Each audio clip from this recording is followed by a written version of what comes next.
ఈ ఫుట్బాల్ ప్రపంచ కప్లో మొట్టమొదటిసారిగా 48 దేశాలు పాల్గొంటున్నాయి. దీంట్లో ఇరాన్ కూడా ఉంది.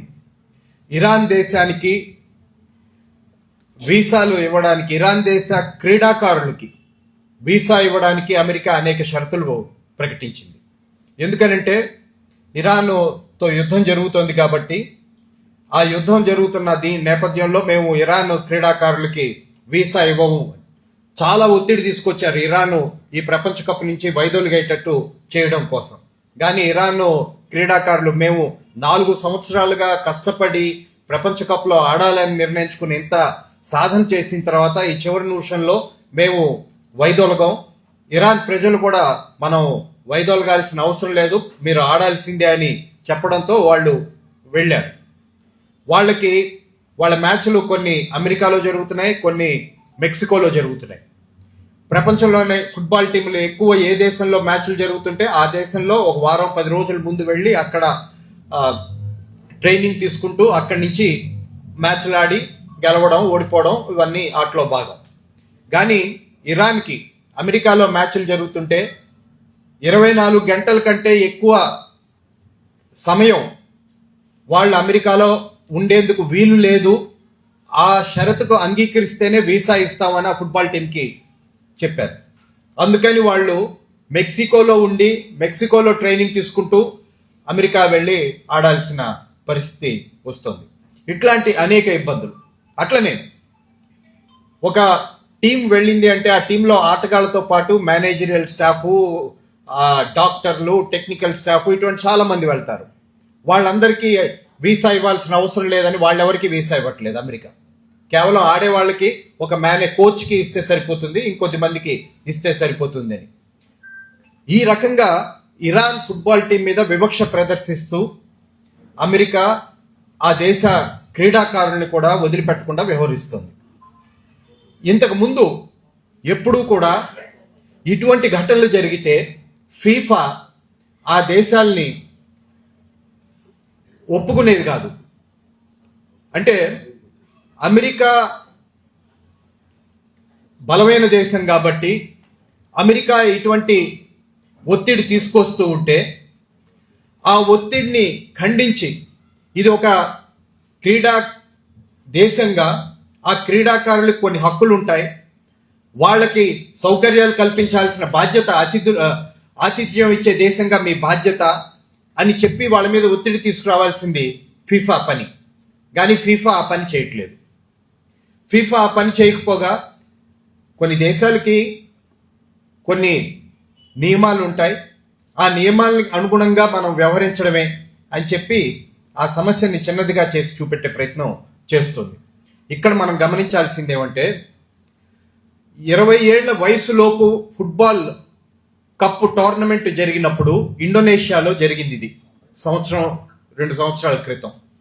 అప్పుడు ఇండోనేషియాకి ఇజ్రాయెల్ ఫుట్బాల్ టీము ఆడడానికి వస్తే ఇండోనేషియా ప్రభుత్వం ఇజ్రాయెల్ ఫుట్బాల్ టీంకి మేము వీసా ఇవ్వము, ఎందుకనంటే గాజా మీద దాడి చేస్తోంది కాబట్టి ఇజ్రాయెల్, మేము వీళ్ళకి వీసా ఇవ్వము అని చెప్తే ఫీఫా ఏం చెప్పిందంటే మీరు వీసా ఇవ్వకపోతే గనక ఇక్కడ ఈ పోటీ నిర్వహించే అధికారం మీకు లేకుండా చేస్తాము, వేరే చోటికి షిఫ్ట్ చేస్తాము, మీ మీద కొన్ని $100 మిలియన్ జరిమానా కూడా విధిస్తామని బెదిరించి బలవంతంగా ఆ దేశాన్ని లొంగదీసి ఇజ్రాయెల్కి వీసాలు ఇప్పించేటట్టు చేసి ఇజ్రాయెల్ వాళ్ళని ఆడేటట్టు చేశారు.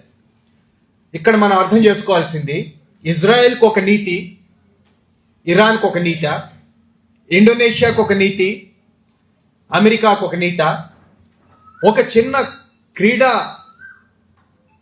కాంపిటీషన్ నుంచి, ఒక పోటీ నుంచి ఇన్ని తేడాలు, ఇంత బయాస్డ్గా అమెరికా పట్ల వ్యవహరిస్తూ ఉంటే ఇక మిగతా పెద్ద పెద్ద విషయాల్లో ఎట్లాంటి వ్యవహారం ఉంటుంది అనేది మనకు తేలిగ్గానే అర్థమవుతుంది. ఇవాళ కేవలం వీసాలు ఇవన్నీ ఈ వ్యవహారమే కాదు, ఫీఫా తన నియమాలను ఉల్లంఘించి పనిచేస్తోంది. ఫీఫా నియమాల ప్రకారం క్రీడ అనేది, క్రీడలు ఐకమత్యాన్ని, ప్రపంచ శాంతిని, ప్రపంచ దేశాల ప్రజల మధ్య ఐక్యతని పెంచే సాధనాలుగా ఉండాలి. కాబట్టి విద్వేషాల్ని అనుమతించాం, వివక్షని అనుమతించాం, ఐక్యతని కోరుకుంటాం. ఇవన్నీ ఫీఫా నియమాల్లో భాగం. వీటన్నిటినీ పక్కన పెట్టి ఇవాళ ఫీఫా వ్యవహరిస్తుంది. ఇదే కాదు, రష్యా ఉక్రెయిన్ మీద దాడి చేసిందనే పేరుతో అంతర్జాతీయ ఒలింపిక్ కమిటీ రష్యా మీద నిషేధం విధించింది. రష్యా క్రీడాకారులు రష్యా జెండా కింద క్రీడా పోటీల్లో పాల్గొనకూడదని నిషేధం విధించారు. కానీ వాళ్ళ అమెరికా ఇరాన్ మీద దాడి చేస్తుంది, ఇజ్రాయెల్ పాలస్తీనా మీద దాడి చేసింది. వేటి మీద కూడా ఇటువంటి నిషేధాలు లేవు. వాళ్ళ ఇజ్రాయెల్ పాలస్తీనా మీద చేసిన దాడిలో అంతర్జాతీయ ఒలింపిక్ కమిటీ లెక్కల ప్రకారం 1007 మంది క్రీడాకారులు చనిపోయారు. 1007 మంది క్రీడాకారులు ఇజ్రాయెల్ చేసిన దాడిలో పాలస్తీనాలో చనిపోయారు. వీళ్లలో 437 మంది ఫుట్బాల్ క్రీడాకారులు. వీళ్లలో పాలస్తీనా పిలే అని చెప్పే అత్యంత అద్భుతంగా ఆడే ఒక పాలస్తీనా ఫుట్బాల్ టీం క్రీడాకారుడు, కెప్టెన్, ఆయన చనిపోయాడు. అతను ఎట్లా చనిపోయాడంటే ఆయన తినడానికి తిండి లేక ఈ యుద్ధం వల్ల సంపాదించిన డబ్బులన్నీ కూడా ఖర్చు అయిపోయి ఇల్లు ధ్వంసం అయిపోయి ఇజ్రాయెల్ బాంబింగ్లో అక్కడ ఈ ఆహారాన్ని సరఫరా చేస్తారు కదా, దాన్ని ఎయిడ్ సహాయక చర్యల్లో భాగంగా ఆహార సహాయాన్ని అందిస్తున్న ట్రక్కుల దగ్గరికి వెళ్ళి ఆయన రోజు నిలబడి లైన్లలో ఆహారం వచ్చేవాడు, వాళ్ళ 2 పిల్లల్ని భార్యని బతికించుకోవడం కోసం. అటువంటి సందర్భంగా ఒక వారం రోజుల నుంచి అతని భార్యకి అతను చెప్పాడంట, రోజు రోజుకి ప్రమాదం పెరిగిపోతుంది, తిండి తెచ్చుకోవడానికి వెళ్ళాలి అంటే భయం వేస్తుంది. ఎందుకనంటే నేను ఇక్కడ ఇంటి నుంచి ఆ ట్రక్ దగ్గరికి వెళ్తే నా చుట్టూ అనేక వందల బుల్లెట్లు అటు ఇటు వెళ్తూనే ఉంటాయి, ఎప్పుడు ఆ ఒక బుల్లెట్ నాకు తగిలి నేను చనిపోతానో తెలీదు అని చెప్తే వాళ్ళ భార్య చెప్పింది, నీతో పాటు నీ పెద్ద కొడుకు ఉన్నాడు కదా 17 ఏళ్ల వాడు, అతన్ని కూడా తీసుకెళ్ళు, ఇద్దరు కలిసి వెళ్ళి ఒకళ్ళకొకళ్ళు సహాయంగా ఉంటారంటే ఆయన నా కొడుకుని తీసుకువెళ్తే నేనంటే పెద్దవాడిని కాబట్టి గమనించి ఏదో ఒకటి బతికొస్తాను, 17 ఏళ్ల కుర్రవాడికి భవిష్యత్తు చాలా ఉంది, అతన్ని తీసుకువెళ్ళడం కాదు నేనే వెళ్తాను అని వెళ్ళాడు. అలా వెళ్ళినప్పుడు ఆహారం కోసం లైన్లో నిలబడితే ఆకాశం నుంచి ఇజ్రాయెల్ ఒక బాంబు వేసింది. కరెక్ట్గా ఆహారం కోసం లైన్లో నిలబడిన మనుషుల మీద పడేటట్టు బాంబు వేసింది. ఆ బాంబు కరెక్ట్గా ఈ నెత్తి మీద పడి మొహం అంతా చిత్రం అయిపోయి చనిపోయాడు. ఆయన భార్య చనిపోయిన తర్వాత ఏమందంటే, ఈయన చనిపోయాడు, చాలా బాధగా ఉంది, అయితే ఒకటే నా సంతోషం ఏంటంటే ఇతని కాళ్ళు పోలేదు, ప్రాణం పోయింది, అదొక్కటి నాకు ఆనందంగా ఉంది అని. ఎందుకనంటే ఇతను ఫుట్బాల్ని అంత ప్రేమిస్తాడు. ఎప్పుడూ కూడా ఈ యుద్ధం అప్పుడు కాలికి గాయం అయితే నేను మళ్ళీ ఫుట్బాల్ ఆడలేనేమో అని భయపడుతూ ఉండేవాడు. ఫుట్బాల్ ఆడకుండా ఉంటే చనిపోతాడు, కాబట్టి ప్రాణమే పోయింది, ఇదే నయం ఆయనకి అని చెప్పుకునే పరిస్థితి. అంత దుర్మార్గమైన పరిస్థితి వాళ్ళ గాజాలో ఇజ్రాయెల్ దాడుల వలన ఉంది. ఇది కాలు పోతే ఎందుకని భయపడుతున్నారు? ఆపరేషన్ చేయించుకుని బతకచ్చు, ఆపరేషన్లో చేయించుకుని నయం చేసుకోవచ్చు. కానీ పాలస్తీనాలో మందులు అందుబాటులో లేవు. అక్టోబర్ 7వ తారీఖు 2023 తర్వాత నుంచి ఎప్పుడైతే ఈ 2 ఏళ్ల పైన కాలంగా నిరంతరం ప్రతిరోజు ఇజ్రాయెల్ గాజా మీద దాడి చేస్తున్న సందర్భంగా అక్కడ 85% పైగా ఉన్న హాస్పిటళ్ళు పనిచేయకుండా ధ్వంసం అయిపోయినాయి. 90% పైగా స్కూళ్ళు ధ్వంసం అయిపోయినాయి. 95% బిల్డింగ్లు ధ్వంసం అయిపోయినాయి. అక్కడ ప్రజలకి జీవనోపాధిగా ఉండే 3, 1 వ్యవసాయం, 2 చేపల వేట, 3 చిన్న చిన్న వ్యాపారాలు, అట్లనే చిన్న చిన్న ఫ్యాక్టరీల్లో పనిచేసుకునేవాళ్ళు. ఈ 3 ఫ్యాక్టరీలు ధ్వంసం అయిపోయినాయి. అక్కడ మత్స్య కార్మికులకి ఒక్కటంటే ఒక్క పడవ కూడా లేకుండా అన్నిటినీ టార్గెట్ చేసి ధ్వంసం చేసేశారు. వ్యవసాయ భూములు బాంబులతో నిండిపోయినాయి. కాబట్టి ఇజ్రాయెల్ ప్రజల్ని మాత్రమే చంపట్లేదు, ప్రజల జీవనోపాధిని కూడా ధ్వంసం చేస్తుంది. ప్రజలు బతుకున్నా కానీ వాళ్ళు బతకడానికి కావాల్సిన ఎటువంటి పరికరం అందుబాటులో లేకుండా ఉండాలి, ఆ రకంగా ఆకలితో చనిపోవాలి అనే వ్యూహంతో ఇజ్రాయెల్ అక్కడ పనిచేస్తుంది. ఈ రకంగా ప్రజలు కష్టాలు పడుతుంటే అక్కడ ప్రజలకి సహాయాన్ని అందించడానికి ప్రపంచంలో అనేక దేశాల నుంచి డాక్టర్లు కొద్దిమంది వెళ్ళి అక్కడ ప్రజలకి సహాయం చేయడానికి వెళ్ళారు. వాళ్ళల్లో ఇంగ్లాండ్కి చెందిన ఒక డాక్టర్ ఉన్నాడు. ఆయన యుద్ధం 2023లో ప్రారంభమైతే 2024 జనవరి ఫిబ్రవరి నెలల్లో వెళ్ళాడు. యుద్ధంలో గాయపడిన వాళ్ళకి చికిత్స అందిద్దామని వెళ్ళిన కాసిన రోజుల పాటు హాస్పిటల్లో కొన్ని మందులు అవి అందుబాటులో ఉండేవంట. వాటితో ఆపరేషన్లు అన్నీ చేసే సహాయం చేశాడు. క్రమక్రమంగా హాస్పిటల్లో సంఖ్య నాశనం అయిపోయే సంఖ్య పెరిగిపోతుంది, మందుల సంఖ్య తగ్గిపోతోంది. ఆ తగ్గిపోవడంలో మత్తుమందు ఏదైతే ఆపరేషన్ చేయడానికి అత్యంత కీలకమైందో ఆ మత్తుమందు క్రమంగా అందుబాటులో లేకుండా పోయింది. ఈ మత్తుమందు సరఫరా ఆగిపోయి అందుబాటులో లేకుండా పోతే నెమ్మదిగా మత్తు ఇచ్చే శాతాన్ని తగ్గించుకుంటూ వెళ్ళారు. అంటే మొత్తం మనిషికి పూర్తిగా మత్తు ఇచ్చి ఆపరేషన్ చేస్తే నొప్పి తెలియదు, అట్లాంటిది సగం మత్తు ఇచ్చి కుట్లేసే టైంకి మెలకు వచ్చేసేటట్టు ఇటువంటి కొంత రాజీ పడుతూ ఆపరేషన్లు చేసేవాళ్ళు. చివరికి అసలు మత్తుమందే అందుబాటులో లేకుండా పోయింది. అప్పుడు ఆయన అన్నాడు, మత్తుమందు నా దగ్గర లేదు ఇప్పుడు, డాక్టర్ల దగ్గర ఎవరి దగ్గర. ఇప్పుడు చేతులు కాళ్ళు అవయవాలు అనేకం బాంబు దాడికి గాయపడి హాస్పిటల్కి వస్తున్నారు. వీళ్ళని ఏం చేయాలి? ఆపరేషన్ చేయకపోతే చనిపోతారు, ఆపరేషన్ చేస్తే చెయ్యాలి అంటే మత్తుమందు లేదు. డాక్టర్గా నా పని ఏంటి? డాక్టర్గా నా పని మనిషి ప్రాణాల్ని బతికించడం. కాబట్టి వీళ్ళకి మత్తుమందు లేకపోయినా ఆపరేషన్ చేసి వీళ్ళ ప్రాణాలైనా బతికించాలి అనుకుని మొట్టమొదట్లో మత్తుమందు లేకుండా ఆపరేషన్లు చేయడం మొదలెట్టాడు. కాళ్ళు చేతులు బాంబులతో చిత్రమైపోతే మత్తుమందు లేకుండా కాళ్ళని యాంప్యుటేషన్ కోసేసి ఇది చేయడం మొదలెట్టాడు. మత్తుమందు లేకుండా ఆపరేషన్ చేస్తే ఏ రకంగా పేషెంట్ ఉంటుందో మనందరికీ తెలుసు. ఇంజక్షన్లు చేస్తేనే తట్టుకోలేని ప్రాణాలు మనలో కొన్ని. అటువంటి కోసేసి చేస్తుంటే ఆ పేషెంట్ల ఆర్తనాదాలు, కేకలు.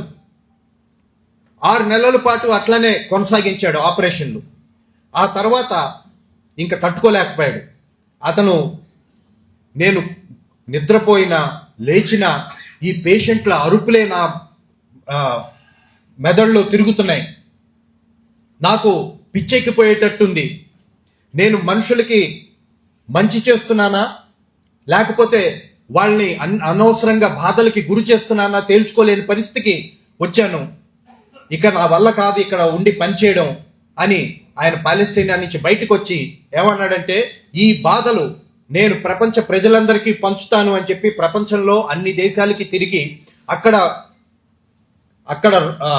ఏ రకంగా పేషెంట్లు బాధలు పడుతున్నారు, డాక్టర్లు ఎటువంటి పరిస్థితుల్లో పనిచేయాల్సి వస్తుంది అని చెప్తూ పాలెస్తీనా ప్రజలకు సహాయాన్ని కూడగడుతున్నాడు. దాదాపు 300-400 మంది డాక్టర్లు, నర్సులు, హాస్పిటల్ సిబ్బంది చనిపోయారు ఈ దాడుల్లో. ఇవన్నీ తెలియక చేస్తున్నవి కావు. ఇజ్రాయిల్ కావాలని మనుషులు ఎక్కడ ఉన్నారో అక్కడ చూసుకుని బాంబులేస్తున్నారు. మనుషులు ఆహారం కోసం లైన్లలో నిలబడితే ఆహారం కోసం లైన్లో నిలబడిన వాళ్ళ మీద బాంబులేస్తున్నారు. రోగాలు నయం చేసుకోవడానికి లేకపోతే ఇటువంటి బాధల్ని తప్పించుకోవడానికి హాస్పిటల్లో ఎక్కువ మంది ఉంటున్నారు కాబట్టి హాస్పిటల్ని ధ్వంసం చేస్తున్నారు. స్కూళ్ళకి వెళ్తున్నారు కాబట్టి స్కూళ్ళని నాశనం చేశారు. ఒక 64 ఏళ్ల పెద్ద ఆవిడ, అమ్మమ్మ అనొచ్చు, బామ్మ అనొచ్చు, నాయనమ్మ, ఆవిడ ఆవిడ మనవడి గురించి చెప్తుంది. ఆవిడ మనవడిని ఆవిడే పెంచుతోంది. ఎందుకనంటే ఆ పిల్లగాడి తల్లిదండ్రులు ఇజ్రాయెల్ దాడిలో చనిపోయారు కాబట్టి ఆవిడే పెంచుతోంది. 10 ఏళ్ల కుర్రాడు. ఆ 10 ఏళ్ల కుర్రాడిని పెంచుతూ అతన్ని కాపాడుకుంటూ వస్తుంది. అక్కడ ఇంతకుముందు చెప్పినట్టు ఆహారం లేదు, నీళ్లు లేవు, లైన్లోకి వెళ్ళి నిలబడి తెచ్చుకోవాలి. ఆ పిల్లవాడు దాహం అని ఏడుస్తూ ఉంటే నీళ్లు లేవు, ఆ వాటర్ ట్యాంకులు కూడా రాలేదు, కాసేపు ఓపిక పెట్టు అని చెప్పింది. ఒకరోజు వాటర్ ట్యాంక్ వచ్చింది. ఒక రోజు అని ఎందుకు అంటున్నానంటే రోజు వచ్చే ట్యాంకులు కావు అవి, అప్పుడప్పుడు వచ్చే ట్యాంకులు. ఆ వచ్చిన ట్యాంకు, నీళ్ల ట్యాంకు దగ్గర ఆ పిల్లవాడు వెళ్తే నీళ్ల ట్యాంక్ వచ్చింది కదా అని ఆవిడే పంపించింది, వెళ్ళి ట్యాంకు వచ్చింది నీళ్లు తాగిరా అని. అతను తాగి గ్లాసులో నీళ్లు తాగి వస్తుంటే ఇజ్రాయెల్ సైనికులు కాల్చి చంపేశారు ఆ కుర్రాన్ని. ఆవిడ అడుగుతోంది, ఏ ప్రపంచ దేశ రాజ్యాంగంలో నీళ్లు తాగితే మరణశిక్ష విధించాలి అని రాసి ఉందో చెప్పండి అని ఆవిడ అడుగుతోంది. మానవత్వం నీళ్లు కూడా ఆ దాహం వేస్తున్న వాళ్ళకి నీళ్లు కూడా ఇవ్వలేనంత స్థితికి పడిపోయిందా అని ఏం సమాధానం చెప్పాలి మనం ఇవాళ? అది ఇజ్రాయెల్లో ఉన్న ప్రజల కష్టాలు, పాలస్తీనాలో ఉన్న ప్రజల కష్టాలు, ఇజ్రాయెల్ దాడుల వలన ప్రజలు ఎదుర్కొంటున్న బాధలు. అటువంటి బాధలు ఎదుర్కొంటున్నారు కాబట్టే ఎక్కువ మంది ప్రాణాలు పోతే మంచిది, కాళ్ళు చేతులు పోగొట్టుకోవడం కంటే, ఆకలితో బతకడం కంటే అని భావిస్తున్నారు. అటువంటి దీంట్లో కూడా మనం ఇక్కడ వేమన విజ్ఞాన కేంద్రంలో ఉన్నాం. కింద ఒక లైబ్రరీ ఉంది, పక్కన ఒక పుస్తకాల అమ్మడానికి పెట్టారు. ఎంతమంది పుస్తకాలు కొన్నారో తెలీదు, ఎంతమంది పుస్తకాలు చూశారో తెలీదు. కానీ గాజాలో పిల్లలు వాళ్ళు లైబ్రరీలు మా రెండవ ఇల్లు లాంటివి అని చెప్తుంటారు. ఎందుకంటే ఒంటరితనం, స్కూల్ లేవు, ఏవో చిన్న ఇళ్లలో మిగిలిన పుస్తకాలన్నింటినీ పోగేసుకుని లైబ్రరీలు నడుపుతున్నారు. ఆ లైబ్రరీలకు వెళ్ళి వాళ్ళ పుస్తకాలు, ఆ కథలు అవన్నీ చదువుకుని ఆ కథల్లో ఉండే దాన్ని ఏమంటారంటే ఆ రొమాంటిక్ ప్రపంచంలోకి, ఊహాజనిత ప్రపంచంలో విహరించడం వాళ్ళకి కొద్దో గొప్ప ఊరటనిచ్చే అంశం. కాబట్టి వాళ్ళు లైబ్రరీలకి వెళ్ళి పుస్తకాలు చదువుకోవడం, ఆ లైబ్రరీలని ధ్వంసం చేసేశారు. ఆ లైబ్రరీలో ఉంటున్న ఒక లైబ్రరీలో చదువుకుంటున్న 12 మంది పిల్లల్ని చంపేసింది బాంబులు వేసి. ఆ లైబ్రరీలో బతికున్న ఒక పిల్లవాడు ఏం చెప్తాడంటే, రాశాడు వాడి మీ అనుభవాలు ఏమిటి అని రాయమంటే, ఆ పిల్లవాడు రాసింది ఏంటంటే, రోజు ఆకాశంలోకి ఒక వింత శబ్దం వస్తుంది, పక్షులేమో నేను ఆకాశంలో చూస్తాను, కానీ ఆ పక్షులు మామూలు పక్షులు కావు. మా ఫ్రెండ్స్ ఇద్దరిని ఎత్తుకుపోయినాయి ఆ పక్షులు. ఆ పక్షులు బాంబులు వేస్తాయి. ఆ బాంబుల్లో నా ఫ్రెండ్స్ ఇద్దరు చనిపోయారు. నా దగ్గర అల్లావుద్దీన్ లాగా ఒక మ్యాజిక్ కార్పెట్, మంత్ర తివాచి ఉంటే ఎంత బాగున్ను, నేను కూడా దాని మీద కూర్చుని ఎగిరి ఈ దేశం నుంచి బయటికి వెళ్ళిపోయేవాడిని అని అతను రాస్తాడు. ఇందాక మాట్లాడుతూ చెప్పారు కదా, క్యూబాలో పుట్టడమే తప్ప అని. క్యూబాలో పుట్టడమే కాదు తప్పు, ఇజ్రాయెల్లో పుట్టడమే తప్ప, పాలస్తీనాలో పుట్టడమే తప్ప. ఇవాళ పుట్టుక మీ చేతుల్లో లేదు, నా చేతుల్లో లేదు, మన ఎవరి చేతుల్లో లేదు. మీరంతా తిరుపతిలో, ఆంధ్ర రాష్ట్రంలో, భారతదేశంలో పుట్టారు కాబట్టి ప్రపంచంలో ఎక్కడ ఏమి జరిగినా కానీ మీ 6 గంటల సీరియల్లో లేకపోతే 7 గంటల సీరియల్లో, T20 మ్యాచ్లో ఉగ్గాని లేకపోతే రాగి ముద్దో లేకపోతే తిరుపతి లడ్డువో ఇవన్నీ తిని మీరు బాగుంది అని అనుకోవచ్చు. ఒక్కటే మీరు ఈ రకంగా ఆలోచించడానికి కారణం, మీ పుట్టుక మీ చేతుల్లో లేనిది ఇక్కడ జరిగింది కాబట్టి. మీలాంటి కోరికలే గాజాలో ఉన్న పిల్లలకి ఉండవా? మనలాంటి కోరికలే ప్రపంచంలో ఉన్న పిల్లలకి, తల్లిదండ్రులకి ఉండవా? వాళ్ళందరూ ఈ విజ్ఞానాన్ని, ఈ అభివృద్ధిని ఆనందిస్తూ అనుభవించాలని కోరుకోరా? ఒక మంచి జీవితం వాళ్ళకి వాళ్ళ తర్వాత తరాలకి కావాలని కోరుకోరా? అటువంటి కోరికల్ని కోరుకునే ముందే చిదిమేస్తుంది వాళ్ళ యుద్ధం. పాలస్తీనాలో ప్రతిరోజు 180 మంది మహిళలు ప్రసవిస్తున్నారు. ఈ ప్రసవించే మహిళలకి వాళ్ళకి సహాయం చేయడానికి డాక్టర్ లేడు, నర్సులు లేరు, ఆశా కార్యకర్తలు లాంటి వాళ్ళు లేరు. కనీసం చుట్టుపక్కల అమ్మల కళ్ళు కూడా సహాయం చేసే స్థితిలో లేరు. జనం గుమ్ముగూడితే బాంబు పడుతుందేమో అని భయం. అటువంటి మహిళలు రోడ్ల మీదకి వెళ్ళి ప్రసవిస్తున్నారు, ఎందుకంటే ఇళ్ళు లేవు. ఆ ప్రసవించే మహిళలు రోడ్ల మీద ప్రసవిస్తే వాళ్ళకి చాటు ఏర్పాటు చేయడానికి చీరలు కానీ గుడ్డలు కానీ కట్టడానికి గుడ్డలు లేవు. బహిరంగంగా రోడ్ల మీద ప్రసవించాల్సిన దుస్థితి మహిళలకి. ఆ ప్రసవ సమయంలో మహిళలు చనిపోతున్నారు, పిల్లలు చనిపోతున్నారు. ఆ పిల్లలు వాళ్ళు చేసుకున్న పాపం ఒకటే, గాజాలో పుట్టాలని అనుకోవడం. వాళ్ళు అనుకుని ఉంటే కనుక ఆ పిల్లలు వాళ్ళు తల్లులు కలలు కనాలి అని నిర్ణయించుకునే లోపే చనిపోతున్నారు. వాళ్ళు జీవితం ఏమిటి అనేది ఆలోచించే లోపే ప్రాణాలు కోల్పోతున్నారు. అటువంటి యుద్ధం ఎందుకు జరుగుతోంది? ఆ యుద్ధాన్ని ఆపడం కోసం మనం ఏం చేయాలి? ఈ యుద్ధం ఇవాళ కేవలం పాలస్తీనాలో, గాజాలో జరుగుతున్న యుద్ధం కాదు. ఇదే యుద్ధం ఇరాన్లో జరిగింది.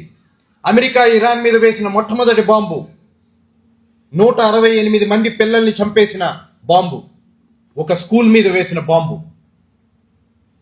ఆ తర్వాత ఆ దేశ అధ్యక్షుడిని, ఆ దేశ సుప్రీం లీడర్, అధ్యక్షుడు కాదు, అయతుల్లా ఖమైనీని చంపేసిన బాంబు. ఎందుకని పిల్లల మీద బాంబు వేశారు? ఏమి తెలీదా స్కూల్లో అక్కడ ఉంటుంది అని? ప్రపంచంలో అత్యంత బాగా ఎఫెక్టివ్ శాటిలైట్స్గా చెప్పుకునే ఎలాన్ మస్క్ శాటిలైట్లు అమెరికాకి ఉన్నాయే. మన మొబైల్లో ఉండే గూగుల్ ఏ కార్లు ఎక్కడ ఎంతమంది ఏ రోడ్లో ఉన్నారు అనే దాన్ని బట్టి ట్రాఫిక్ జామ్ ఉందా జామ్ లేదా అని మనకి చెప్తుంది. అటువంటి శాస్త్ర సాంకేతిక అభివృద్ధి సాధించినప్పుడు అక్కడ స్కూల్ ఉంది అనేది తెలియదా వాళ్ళకి? బాంబేసే ముందు కావాలని తెలిసి బాంబేశారు స్కూల్ మీద. ఒక సంకేతం ఇవ్వాలి, నిర్దాక్షిణ్యంగా మేము వ్యవహరిస్తాము అని. ఒక సందేశం, మా మాట మీకు వినకపోతే కనుక మిమ్మల్ని చంపడమే కాదు మీ భవిష్యత్తును కూడా నాశనం చేస్తాము అని. ఏ దేశ అధ్యక్షుడు ఈ కాలంలో మాట్లాడాడు మీ నాగరికతనే చెరిపేస్తాను అని? ట్రంప్ అంటున్నాడు మీ బ్రిడ్జిల్ని కూల్చేస్తాను అని. బ్రిడ్జిల్ని కూల్చేస్తాను అని ట్రంప్ అంటే ఇరాన్ ప్రజలు కూలుస్తావా, కూల్చు అని చెప్పి ఆ బ్రిడ్జిల మీద మానవహారంగా నిలబడ్డారు రాత్రంతా. బాంబే మేము చస్తాం ఆ బ్రిడ్జితో పాటు అని. అటువంటి ధైర్యాన్ని ఇరాన్ ప్రజలు ప్రదర్శిస్తున్నారు. ఇవాళ జీవితానికి సంబంధించిన ప్రశ్న, భవిష్యత్తుకు సంబంధించిన ప్రశ్న, దేశ స్వాతంత్రానికి సంబంధించిన ప్రశ్న. ఈ సందర్భంగా సామ్రాజ్యవాదానికి, అమెరికాకి వ్యతిరేకంగా పోట్లాడకపోతే గనక బతికి ఉండి అనవసరం, ఆ బతుక్కి అర్థం ఉండదు అని భావిస్తున్నారు. కాబట్టి ప్రజలు రోడ్ల మీదకి వచ్చి తిరుగుబాటు చేస్తున్నారు. గాజాలో ఖైదుల్ని కుక్కలతో రేప్ చేయిస్తున్నారు. పాలస్తీనా ప్రజల్ని అరెస్ట్ చేసిన వాళ్ళని కుక్కలతో మానభంగం చేయిస్తున్నారు. వాటిని వీడియోలు తీసి చూపెడుతున్నారు. ఇది ఎంత అమానవీయం అనడంలో మానవ అనే శబ్దం కూడా సిగ్గుపడుతుందేమో ఈ పదం అటువంటి వాళ్ళకి వాడడం కోసం వాడితే. అంత దుర్మార్గంగా వ్యవహరిస్తున్నారు ఇజ్రాయెల్, అమెరికాలు. ఇరాన్ ఇవాళకి ఇరాన్తో అమెరికా 38 సార్లు ప్రకటించాడు డొనాల్డ్ ట్రంప్ యుద్ధాన్ని ఆపేస్తున్నాను అని. 38 సార్లు యుద్ధాన్ని ఆపేస్తున్నా అంటే 39 సార్లు యుద్ధం చేస్తున్నాను కూడా ప్రకటించాడని. ఇవాళ అమెరికా ఇరాన్ ఇద్దరూ కూడా చివరికి చెప్పారు, మేము ఒక రాజీకి వచ్చాము, ఈ రాజీ ఒప్పందం వలన మేము పరస్పరం దాడులు చేసుకోము అని. ఈ ఒప్పందంలో లెబనాన్ కూడా ఒక ముఖ్యమైన అంశం. లెబనాన్ మీద దాడులు ఆపేయాలి అని, చేస్తాను అని ట్రంప్ వాగ్దానం చేశాడు.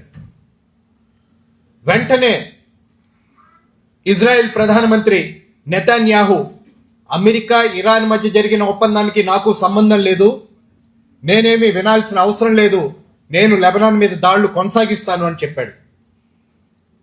ట్రంప్ పైకి చెప్తున్నాడు, ఈ నెతన్యాహు మాట వినట్లేదు, చాలా చండాలంగా ప్రవర్తిస్తున్నాడు అని. నిజంగా నెతన్యాహు ప్రవర్తన సరైంది కాదు అని నువ్వు విశ్వసిస్తే, ఇజ్రాయెల్ ప్రవర్తన సరైంది కాదు అని నువ్వు నమ్మితే 2023 వరకు ఇజ్రాయెల్కి ఆయుధాలు కొనుక్కోవడానికి $6.8 మిలియన్ నువ్వు ఇచ్చావు ప్రతి సంవత్సరం ఆయుధాలు కొనుగోలుకి. 2023 నుంచి $21 మిలియన్ ఇస్తున్నావు. అంటే 3 రెట్లు అదనంగా నువ్వు ఆయుధాలు కొనుక్కోమని డబ్బులు సహాయం అందిస్తున్నావు. అంటే యుద్ధం చేయమని నువ్వు కాదా ప్రోత్సహిస్తోంది? ఈ దాడులన్నిటికీ ఆయుధాలను ఇస్తుంది నువ్వు కాదా? ఇవన్నిటిని ఆపేస్తే ఇజ్రాయెల్కి అంత దమ్ము ధైర్యం ఉంటుందా దాడులు చేయడానికి? నీ విషయంలో నువ్వు ఇంత యుద్ధం ఆపాలి అని నిజంగా నిజాయితీతో కోరుకుంటే గనక ఎందుకని నువ్వు ఈ పని చేయటం లేదు అని అడగాలి. దానికి సమాధానం అమెరికా దగ్గర లేదు. ఎందుకనంటే అమెరికా ఇవాళ పైకి చెప్తోంది తప్ప నిజానికి యుద్ధం ఆగాలని కోరుకోవటం లేదు. యుద్ధం ఆగాలని కోరుకోకపోవడానికి ఇంతకుముందు చెప్పారు, ఆయుధాలు అమ్ముకోవడానికి మాత్రమే కాదు. ఆయుధాలు అమ్ముకోవడం ఒక చిన్న కారణం. ప్రపంచంలో ఇప్పటికే ప్రతి మనిషిని చంపడానికి కావలసిన 6 బుల్లెట్లు ఉన్నాయి. ఒక మనిషిని ఒక బుల్లెట్తో చంపొచ్చు, కానీ మనందరినీ చంపడానికి 6 బుల్లెట్లు ఇవాళ ప్రపంచంలో అందుబాటులో ఉన్నాయి. కొత్తగా అవసరం లేదు. కానీ ఆయుధాలు తయారు చేస్తూనే ఉంటారు, మనల్ని చంపుకోవడానికి ప్రోత్సహిస్తూనే ఉంటారు. కానీ వీటన్నిటికంటే ముఖ్యమైన కారణం ఏంటంటే ప్రపంచం మీద ఆధిపత్యం ఇవాళ అవసరం. ప్రపంచంలో సహజ వనరుల కోసం జరుగుతున్న పోరాటం అని కొద్దిమంది చెప్తున్నారు, ముఖ్యంగా చమురు కోసం జరుగుతున్న పోరాటం అని. ఇది కూడా పాక్షిక సత్యం మాత్రమే. మార్కెట్ల కోసం జరుగుతున్న పోరాటం అని చెప్తున్నారు, ఇది కూడా పాక్షిక సత్యం మాత్రమే. నిజం ఏంటంటే వీటన్నిటినీ కలిపి చూస్తే వచ్చే ఆన్సర్, జవాబు ఆధిపత్యం. ఇవాళ ప్రపంచంలోని సహజ వనరులన్నీ కావాలి, ప్రపంచంలో మార్కెట్లన్నీ తనకు కావాలి, ప్రపంచంలో సహజ వనరుల్ని మార్కెట్లని కలిపే రవాణా మార్గాలన్నీ తన చేతుల్లో ఉండాలి. ఇవన్నీ ఉండాలంటే ప్రపంచ దేశాలన్నీ కూడా తను చెప్పిన మాటలు వినాలి, తను ఆడించిన ఆటలు ఆడాలి. ఇది ఆధిపత్యం. ఈ ఆధిపత్యం ఇవాళ అమెరికా కోరుకుంటుంది. ఇంతకు ముందు ఉండేది అమెరికాకి ఈ ఆధిపత్యం. కానీ ఎప్పుడైతే ప్రపంచంలో 2008 తర్వాత సంక్షోభం నిరంతరాయంగా జరుగుతోందో, ఈ సంక్షోభం నుంచి బయటికి రావడానికి అమెరికాకు కానీ ఇతర అనేక దేశాలకు కానీ చేత కావటం లేదో, ఆ సంక్షోభం నుంచి బయటికి రావడానికి మార్గాలు అన్వేషిస్తూ ఉన్నారు. ఈ సంక్షోభం ఈ సంక్షోభం బారిన పడకుండా చైనా ప్రపంచంలో 2వ అతిపెద్ద ఆర్థిక దేశంగా, శక్తివంతమైన దేశంగా పెరిగింది. కాబట్టి చైనా తన ఆధిపత్యానికి ఆటంకంగా ఉంటుంది. కాబట్టి ఆ ఆధిపత్యాన్ని కొనసాగించాలంటే తన సవాల్ చేసే దేశం ఏది కూడా మిగలకూడదు అనేది లక్ష్యం. చైనా సరే 2వ అతిపెద్ద ఆర్థిక వ్యవస్థ కలిగిన దేశం, కానీ క్యూబా ఎంత? క్యూబా గురించి ఇంతకుముందు వక్తలు 3 మాట్లాడారు. క్యూబా అమెరికాకి 140 కిలోమీటర్ల దూరంలో, 90 మైళ్ళ దూరంలో ఉన్న దేశం. చిన్న దేశం, 1,10,00,000 జనాభా. ఆ దేశంలో ఏమి ప్రమాదం ఉంది? అమెరికా ఏం చెప్తుందంటే ఆ దేశంలో 300 డ్రోన్లు ఉన్నాయంట. ఆ 300 డ్రోన్ల వల్ల మాకు ప్రమాదం అని చెప్తోంది అమెరికా. అమెరికా దగ్గర 5755 అణుబాంబులు ఉన్నాయి. 5755 అణుబాంబులు క్యూబాకి ప్రమాదం కాదు. క్యూబా దగ్గర ఉన్న 300 డ్రోన్లు అమెరికాకి ప్రమాదం. ఇంతకు ముందు ఇంకా హాస్యాస్పదమైన ప్రకటన చేశాడు ట్రంప్. క్యూబా దగ్గర మెషిన్ గన్లు ఉన్నాయి కాబట్టి అమెరికాకి ప్రమాదం అని. మెషిన్ గన్లు లేని దేశం ఏదైనా ఉందా ప్రపంచంలో? మెషిన్ గన్లు లేని దేశం కాదు. కొన్ని అరాచకాలు చేస్తున్న గ్యాంగుల దగ్గర వాళ్ళ దగ్గర మెషిన్ గన్లు ఉన్నాయి. నువ్వు సృష్టించిన తాలిబాన్ల దగ్గర మెషిన్ గన్లు ఉన్నాయి. నువ్వు సృష్టించిన అల్ ఖైదా దగ్గర మెషిన్ గన్లు ఉన్నాయి. నువ్వు సృష్టించిన హమాస్ దగ్గర మెషిన్ గన్లు ఉన్నాయి. కానీ నిన్ను ఎదిరిస్తున్న క్యూబా దగ్గర మెషిన్ గన్లు ఉంటే నీకెందుకు సమస్య వచ్చింది? ఇది మనం ఆలోచించాల్సిన ప్రశ్న. క్యూబా 1989లో విప్లవం విజయవంతం అయితే 1962లో సోషలిస్ట్ దేశంగా ప్రకటించుకుంది. అప్పటి నుంచి క్యూబా మీద దిగ్బంధనం మొదలెట్టారు. 62లో ఫిడెల్ కాస్ట్రో క్యూబాలో ఉన్న సహజ వనరులు అమెరికా ఆధిపత్యంలో ఉండకూడదు, వాటన్నిటినీ క్యూబా ప్రజల ఆధిపత్యంలోకి తీసుకువస్తానని చట్టాన్ని మార్చిన తర్వాత నుంచి అమెరికా దిగ్బంధనం మొదలైంది. ఇవాళ దాదాపు 70 ఏళ్ళు అవస్తున్నాయి ఈ దిగ్బంధనం కొనసాగుతుంది. ఈ దిగ్బంధనం వల్ల విద్యుత్ లేదు, ఇవన్నీ చెప్పారు. 24 గంటల్లో 22 గంటల పాటు క్యూబాలో కరెంట్ ఉండదు. 22 గంటల పాటు. మనం 1 గంట పాటు కరెంట్ లేకపోతేనే అల్లాడిపోతాం. కాసేపు ఏసీ లేకపోతేనే ఇట్లాంటి మీటింగ్ హాల్లో కూర్చోవడానికి ఇష్టపడం. 22 గంటల పాటు క్యూబాలో కరెంట్ ఉండదు. అక్కడ ప్రజలు బతుకుతున్నారు. అక్కడ ప్రజలు బతకడమే కాదు, కలిసి బతుకుతున్నారు. బతకడం వేరు, కలిసి బతకడం వేరు. బతకడం అంటే ఎవరికి వాళ్ళు బతకడం. కలిసి బతకడం అంటే ఒకళ్ళకొకళ్ళు సహాయం చేసుకుంటూ ఒకళ్ళనొకళ్ళు బతికించుకోవడం. క్యూబాలో ఒకళ్ళనొకళ్ళు బతికించుకుంటున్నారు. 2 గంటల పాటు కరెంట్ ఉంటే ఆ 2 గంటల పాటు అందరూ కలిసి ప్రతి వాళ్ళు ఒక పొయ్యిని పెట్టుకుని వంట చేసుకుంటే కరెంటు గ్యాసు దండగా అయిపోతుందని ఒకే పొయ్యి మీద ఆ పేటలోనో లేకపోతే ఆ చుట్టుపక్కల ఉండే ప్రజలందరూ గుమ్ముగూడి కలిసి వంట చేసుకుని తింటున్నారు. అందరి దగ్గర సరిపడినంత ఆహారం ప్రతి వాళ్ళ దగ్గర లేదు కాబట్టి అందరి ఆహారం దగ్గర ఉన్న ఆహారాన్ని పోగేసుకుని అందరూ కలిసి పంచుకుని తింటున్నారు. ఎవరి దగ్గర జనరేటరు, బ్యాటరీలు ఏమన్నా ఉంటే గనక వాళ్ళు మిగతా వాళ్ళ ప్రజలందరికీ వాటి సౌకర్యాల్ని కల్పించి వాళ్ళందరూ కలిసి ఆ సౌకర్యాల్ని పంచుకుంటున్నారు. డాక్టర్లు ఇందాక చెప్పారు క్యూబాలో వైద్యం. క్యూబా అధ్యక్షుడిగా ఫిడెల్ కాస్ట్రో ఉన్నప్పుడు అమెరికా అధ్యక్షుడిగా జార్జ్ బుష్ ఉన్నాడు. జార్జ్ బుష్ ప్రపంచంలో ఇరాక్ మీద దాడి చేసి సైనికుల్ని పంపిస్తుంటే ఫిడెల్ కాస్ట్రో చెప్పాడు, అమెరికా ప్రపంచంలో సైనికుల్ని పంపిస్తుంది, మేము ప్రపంచంలో ఎక్కడికైనా డాక్టర్ని పంపిస్తామని. ప్రపంచవ్యాప్తంగా డాక్టర్ని పంపించారు. కోవిడ్ వచ్చినప్పుడు ప్రపంచం అంతా దిగ్బంధనం, ఎక్కడికి ఎవరు వెళ్ళడానికి లేదు. అమెరికాకి చెందిన ఒక నావ 300 మంది ప్రయాణికులు ఉన్నారు. ఆ నావని అమెరికా పోర్ట్లోకి రానివ్వకుండా అమెరికా ప్రభుత్వం ఆపేసింది. ఎందుకంటే ఆ నావలో ఉన్న వాళ్ళకి కోవిడ్ ఉంది. వాళ్ళని కనుక అలౌ చేస్తే అమెరికాకి కోవిడ్ వచ్చేస్తుందేమో అని భయంతో వాళ్ళు నావని రానివ్వలేదు. అటువంటి నావని క్యూబా ఏం చెప్పిందంటే, ప్రజలు ఎవరైనా మాకు ముఖ్యం, వాళ్ళ ప్రాణాలను మేము కాపాడుతాం, అమెరికా నావైతే ఏంటి, రండి మీరు క్యూబాలోకి రండి, మేము మిమ్మల్ని వైద్యం చేసి బతికిస్తామని బతికించింది వాళ్ళని. అది క్యూబా. ప్రపంచంలో అందరికంటే ముందు వ్యాక్సిన్ని డెవలప్ చేసింది అమెరికా కోవిడ్కి వ్యతిరేకంగా. అది డెవలప్ చేసిన వాళ్ళల్లో బిల్ గేట్స్ మన చంద్రబాబు నాయుడికి చాలా ఆప్తమిత్రుడు. ఆ బిల్ గేట్స్ వ్యాక్సిన్ తృతీయ ప్రపంచ దేశాలకి, పేద దేశాలకి ఇవ్వమని అడిగితే ఉచితంగా మనం అడగలేదు. అడిగింది ప్రపంచ ఆరోగ్య సంస్థ. అడిగితే నేను ఎంత డబ్బులు పెట్టి వ్యాక్సిన్ తయారు చేసింది పంచడానిక, నేను ఇవ్వను అని చెప్పాడు సిగ్గు లేకుండా. అదేదో ఆయన బుర్రలోంచి పుట్టిన ఆలోచన, దాని నుంచి వ్యాక్సిన్ తయారు చేసినట్టు. ప్రపంచాన్ని దోచుకుని, మేధస్సుని సంపదని రెండు దోచుకుని తయారు చేసిన వ్యాక్సిన్ అది. ప్రపంచంతో పంచడానికి సిద్ధంగా లేడు.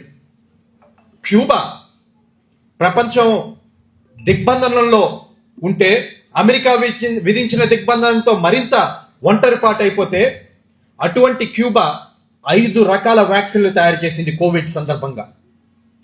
దాంట్లో 3 వ్యాక్సిన్లు 93% కంటే ఎక్కువ ఎఫిషియన్సీ రేట్ ఉన్నాయని ప్రపంచ ఆరోగ్య సంస్థ చెప్పింది.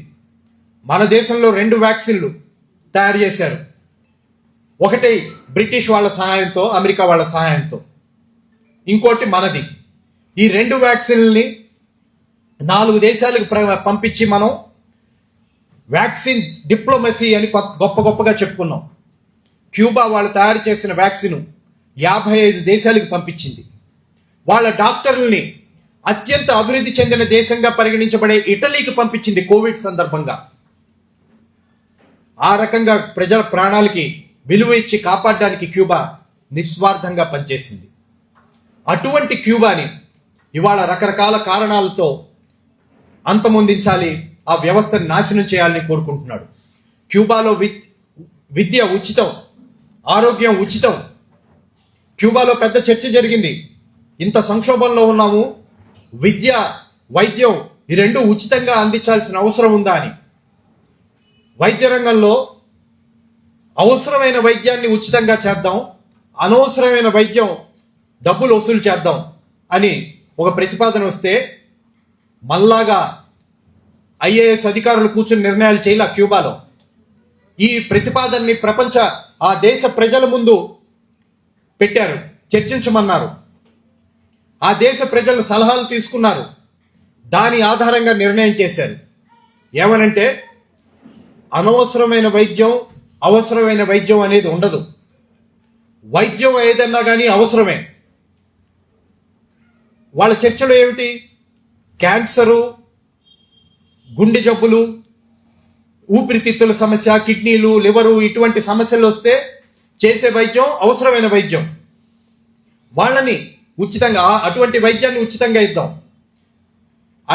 ఇప్పుడు నా ముక్కు వంకర, నా నోరు వంకర, నా రంగు కొద్దిగా తేడాగా ఉంది, నా జుట్టు ఊడిపోతోంది, నేను కాస్త ఊబకాయంలో ఉన్నాను, కాబట్టి వీటన్నిటికీ వైద్యం చేయించుకోవాలని కొద్దిమంది అనుకుంటున్నారు. కాబట్టి ఇవన్నీ అనవసరమైన వైద్యం కింద వాళ్ళు చెప్పారు, అనుకున్నారు. కానీ కమ్యూనిస్ట్ పార్టీ, అక్కడ అధికారంలో ఉన్న పార్టీ ఏం చెప్పిందంటే, ఇవన్నీ అనవసరమైన వైద్యం కాదు. నా ముక్కు వంకర ఉంటే నేను మానసికంగా బాధపడుతూ ఉంటాను. అంటే మానసికంగా బాధపడడం కూడా ఒక సమస్య.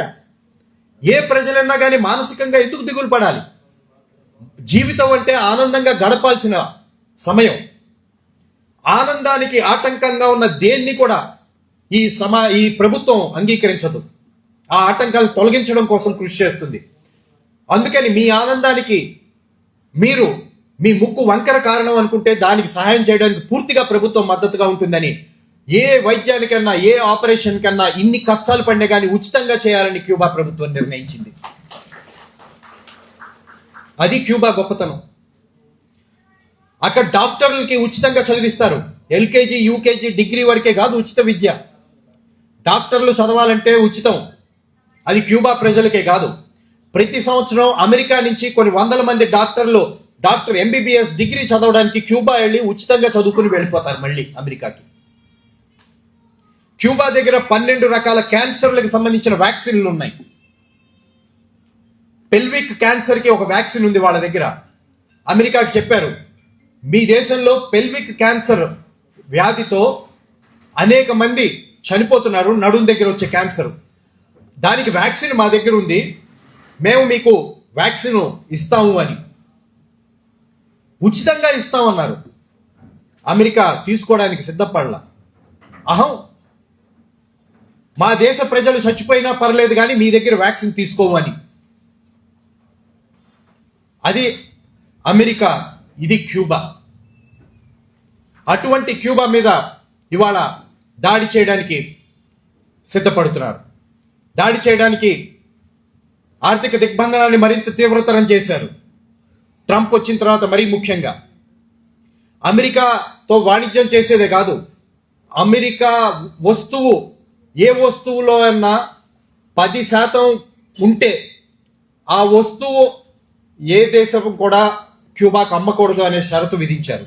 అంటే ఈ మైకులో ఒక చిన్న నట్టు అమెరికాలో తయారు చేసింది ఉందనుకో, నట్టు బోల్టు, ఆ నట్టు బోల్టు ఉన్న మైక్ని భారతదేశం క్యూబాకు అమ్మకూడదు.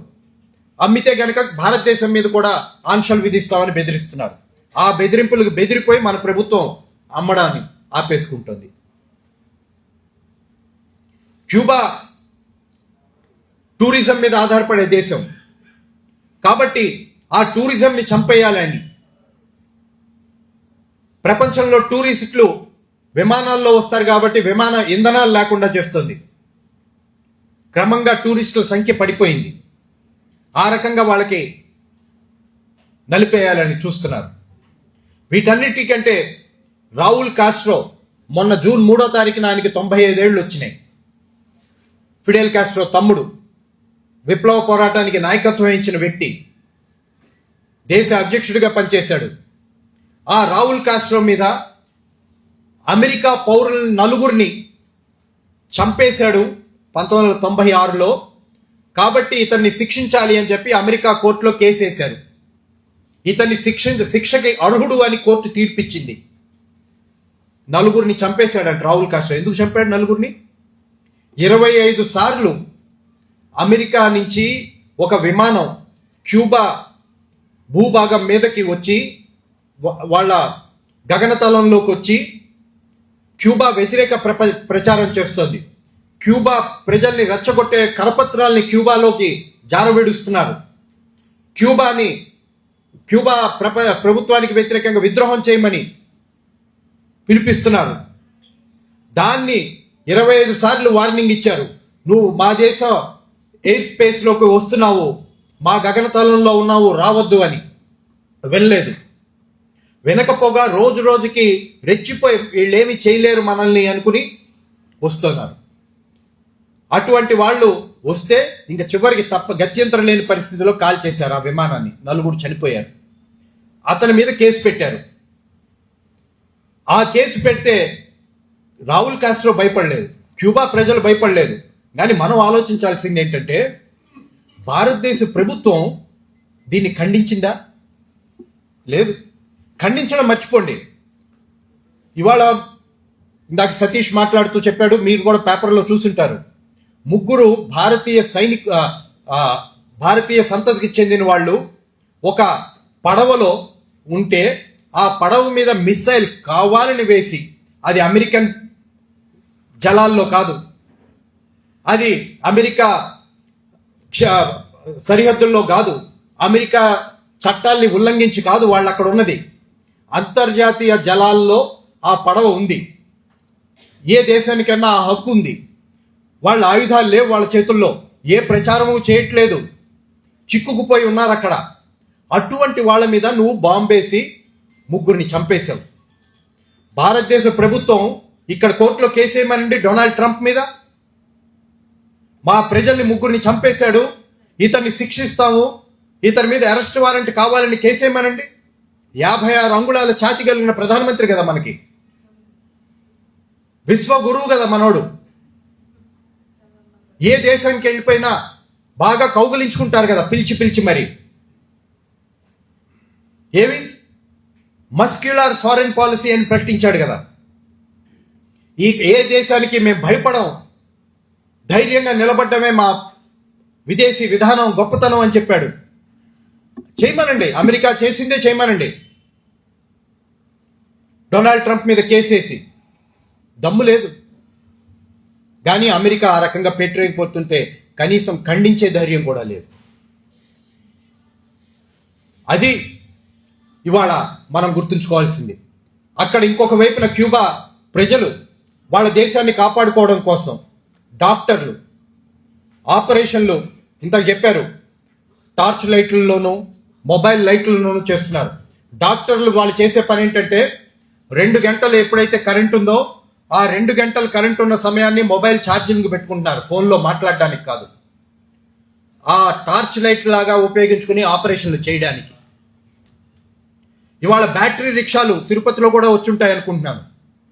బ్యాటరీ రిక్షాలు, ఆ బ్యాటరీ రిక్షాల్లో బ్యాటరీలన్నింటినీ ఉపయోగించుకుని వాళ్ళు ఇంక్యుబేటర్ గురించి మాట్లాడుతూ చెప్పారు. వెంటిలేటర్లు తయారు చేశారు ఆ బ్యాటరీ రిక్షాలతో. మనం వెంటిలేటర్లు లేక అనేక మంది చనిపోయారు మన దేశంలో కోవిడ్ అప్పుడు. వాళ్ళు ప్రజల్ని బతికించుకోవడం కోసం బ్యాటరీ రిక్షాలన్నా ఉపయోగించుకుని వెంటిలేటర్ ఎలా తయారు చేయొచ్చు అని నిర్ణయించుకుని తయారు చేశారు. బ్యాటరీ రిక్షాని వెంటిలేటర్గా మార్చి చూపెడుతున్నారు. ప్రాణానికి విలువ ఇచ్చేది క్యూబన్ సమాజం అంతా. డాక్టర్లు లిఫ్ట్లు లేకపోతే ఆపరేషన్ థియేటర్ 7వ అంతస్తులో ఉంటే ఎట్లా ఆపరేషన్ చేయాలి అని ప్రశ్న వస్తే ఆ డ్యూటీలో ఉన్న డాక్టర్లు పేషెంట్ని భుజాల మీద వేసుకుని 7 అంతస్తులు పైకి ఎక్కి ఆ 7వ అంతస్తులో ఆపరేషన్ చేసి పేషెంట్ని బతికిస్తున్నారు. క్యూబా డాక్టర్ల గొప్పతనం అది. మన ప్రైవేట్ డాక్టర్లు కానీ మన ప్రభుత్వ డాక్టర్లు కానీ ఎంతమంది ఆ రకంగా పేషెంట్లు భుజాల మీద మోసుకెళ్లి ఆపరేషన్లు చేస్తారు? మనం ఇచ్చే డబ్బుల్ని మోయడానికి తప్ప భుజాలు ఇంకెందుకు పనికిరావు. అటువంటి క్యూబా మీద, అటువంటి దేశం మీద ఇవాళ అమెరికా దాడి చేయడానికి సిద్ధపడుతోంది. అమెరికా యుద్ధ నౌక నిమిత్జ్ అనే యుద్ధ నౌక క్యూబాకి దగ్గరికి వెళ్ళింది. ఇరాన్తో శాంతి ఒప్పందం కుదిరితే ఆనందించాలా బాధపడాలా తెలియని పరిస్థితిలో ఉన్నాం. ఎందుకనంటే ఇరాన్తో శాంతి అవ్వంగానే మేము వెళ్ళి క్యూబా మీద దాడి చేస్తామని ప్రకటించాడు ట్రంప్. కాబట్టి ఇటువంటి క్యూబా మీద రేపు దాడి చేస్తాడా? ఏమవుతుంది క్యూబా? ప్రశ్న. అమెరికా నుంచి ఒక మీడియా సంస్థ క్యూబా దేశ అధ్యక్షుడిని ఇంటర్వ్యూ చేయడానికి వెళ్ళారు. ఆ దేశ అధ్యక్షుడిని అడిగారు, మిగిల్ కెనాల్ డియాజ్ దేశ అధ్యక్షుడి పేరు. ఆయన అడిగారు, ఇప్పుడు క్యూబా మీద దాడి చేసి వెనుజులా లాగా నిన్ను కూడా ఎత్తుకుపోతే నువ్వేం చేస్తావని. ఆయన ఏమన్నాడంటే, మొట్టమొదటిది మా దేశం వెనుజులా కాదు.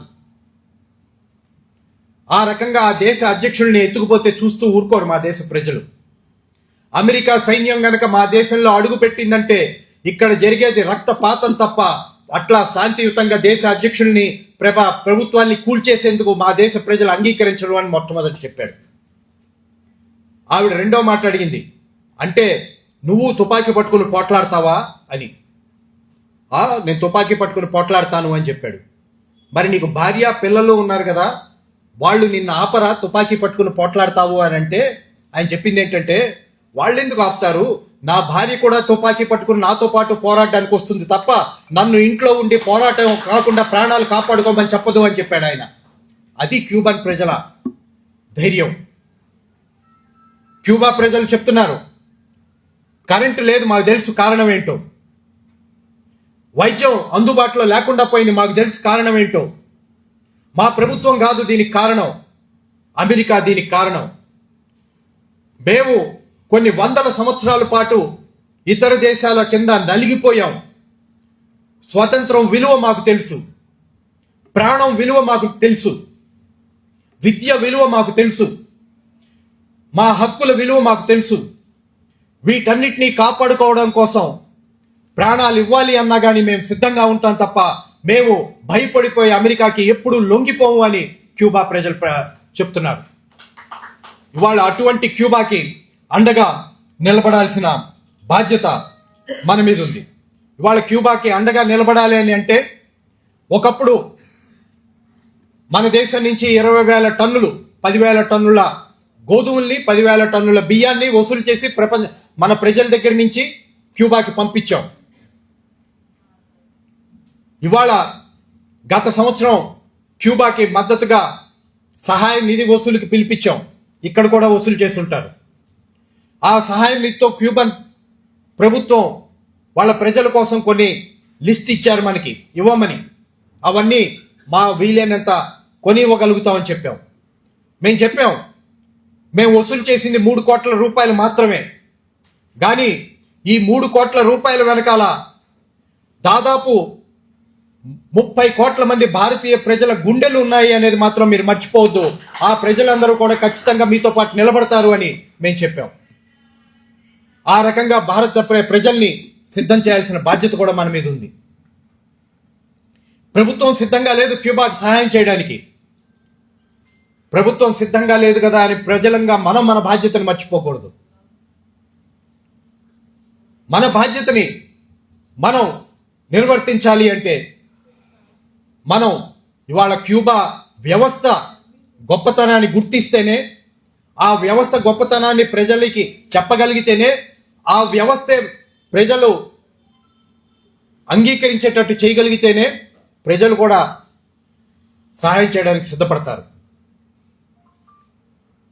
క్యూబా వ్యవస్థ ప్రాణానికి ఇచ్చే విలువని ప్రజలకి తెలియచేయాలి. మనకి వాళ్ళకి ఉన్న తేడాని, అమెరికాకి వాళ్ళకి ఉన్న తేడాని చెప్పాలి. ఏది సరైన వ్యవస్థ తేల్చుకోమని చెప్పాలి. ప్రజలు నిర్ణయిస్తారు. ఆ రకంగా ప్రజల్ని చైతన్యవంతం చేసి, ప్రజల్ని సిద్ధం చేసి, క్యూబాకి యుద్ధాలకు వ్యతిరేకంగా, అమెరికాకి వ్యతిరేకంగా నిలబడి ప్రజల్ని చైతన్యవంతం చేయాల్సిన బాధ్యత మనందరి మీద ఉన్నది. ఆ రకంగా మీరంతా చేస్తారని కోరుకుంటున్నాను. ఎందుకనంటే ఇవాళ ప్రపంచం యుద్ధం మన దగ్గర జరగట్లేదు కాబట్టి యుద్ధ ప్రమాదం లేదు అని ఎక్కువ మంది భావిస్తూ ఉంటారు. శాంతి అవసరం ఏమిటి అని ఎక్కువ మంది అనుకుంటూ ఉంటారు. ప్రపంచంలో యుద్ధం, ప్రపంచ వినాశనానికి సంబంధించిన ఒక గడియారం ఉంటుంది. దాన్ని డూమ్స్ డే క్లాక్ అంటారు. ప్రపంచంలోని అణు శాస్త్రవేత్తలు ఆ గడియారాన్ని చూస్తూ ఉంటారు. 2వ ప్రపంచ యుద్ధం తర్వాత నుంచి ఆ గడియారం నడుస్తూనే ఉంది. అది 12 గంటలకి 2 ముళ్ళులు చేరుకుంటే ప్రపంచ వినాశనానికి ఖాయమైంది అని. ఇవాళ ఆ గడియారం 86 సెకండ్లకి దూరంలో ఉంది. 12 గంటలకి అంటే ప్రపంచ వినాశనానికి 86 సెకండ్ల దూరంలో మాత్రమే ప్రపంచం ఉంది. ఇవాళ 35 దేశాల్లో యుద్ధాలు జరుగుతున్నాయి. 2,40,000 మంది యుద్ధాలకి చనిపోయారు గత సంవత్సరంలో మాత్రమే. కాబట్టి యుద్ధం ఎక్కడో ఉంది, ప్రమాదం ఇవాళ లేదు అని అనుకోవాల్సిన సమయం కాదు. మన ఊళ్ళో యుద్ధం లేకపోవచ్చు, కానీ మన ఇంట్లో యుద్ధం ప్రమాదం కనపడుతోంది. మన గ్యాస్ ధర పెరిగింది, మన పెట్రోల్ ధర పెరిగింది. మన ఖరీఫ్ కాలంలో రైతులకి ఎరువుల బస్తా యూరియా ముఖ్యంగా అందుబాటులో ఉంటుందో లేదో తెలియని పరిస్థితి. ఆ యూరియా రాకపోతే రైతులు పంట పండించలేకపోతే పెరిగే ధరలు ఎవరి మీద ప్రభావం చూపెట్టబోతున్నాయి? వీటన్నిటికీ కారణం యుద్ధం కాదా? యుద్ధానికి కారణమైన వ్యవస్థ కాదా? ఇవన్నీ ఆలోచించాల్సిన బాధ్యత మన మీద ఉంది. అందుకనే యుద్ధం ఇవాళ ప్రమాదం కాదు అనుకుంటే అది తప్పు అని చెప్పాల్సిన బాధ్యత మన మీద ఉంది. చివరిగా శ్రీశ్రీతో ఈ సభ మొదలైంది కాబట్టి శ్రీశ్రీ కవితలోని కొన్ని పదాల్ని మీకు చెప్తాను. ఇది సవనం, ఇది సమరం, ఈ ఎగిరిన ఇనపడేగ, ఈ పండిన పంట, ద్రోహాలను తోలగొట్టి దోషాలను తుడిచిపెట్టి, స్వాతంత్రం, సమభావం, సౌభ్రాత్రం, సౌహార్దం పునాదులై ఇళ్ళు లేచి జనావళికి శుభం పూచి, శాంతి శాంతి కాంతి శాంతి జగమంతా జయిస్తుంది. ఈ స్వప్నం నెరవేరుతుంది. ఆ స్వప్నం నెరవేర్చుకోవడం కోసం మనం అంతా కృషి చేయాలని కోరుకుంటూ సెలవు.